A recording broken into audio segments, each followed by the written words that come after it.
Immediately আমার কেবিনে আসুন।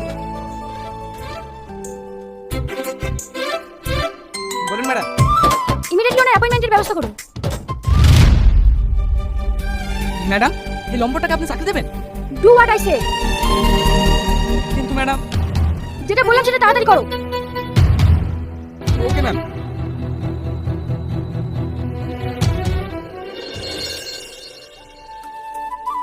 মা মা মা!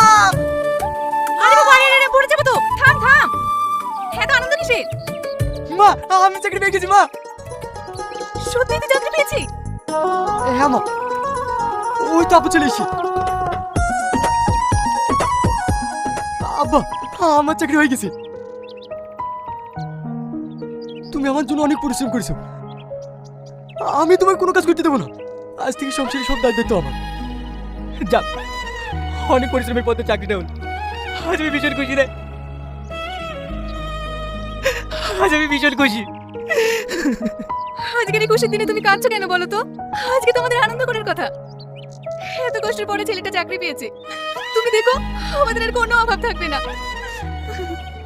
ভাই, তুই কিন্তু বলেছিলি চাকরি পেলে আমাকে একটা মোবাইল কিনে দিবি, মনে আছে তো?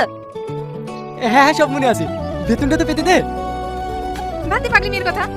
বাবু, যা হাত মুখ ধুয়ে আয়, খেয়ে নিবি। তুমিও এসো, সবাই একসঙ্গে খেয়ে নেবে।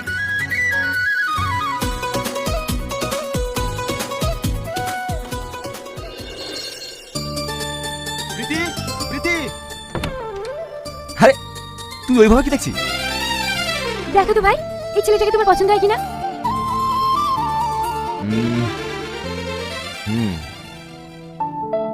কে এই ছেলেটা? এর নাম আবি। এক সপ্তাহ হলো আমাদের কোম্পানিতে নতুন জয়েন করেছে। ওর ব্যবহারও খুব ভালো। তোমার পছন্দ হয়েছে ভাই?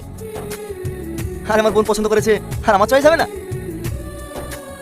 বল ওর বাড়ির ঠিকানাটা বল, আমি ওদের বাড়িতে গিয়ে তোদের বিয়ের কথাটা পাকা করে আসবো। না ভাই, এখন না।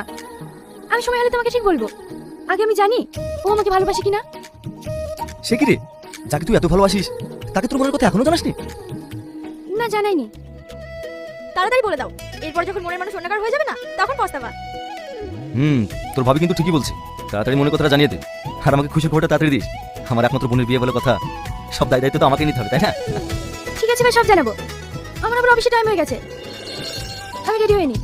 ঠিক আছে, রেডি হয়নি।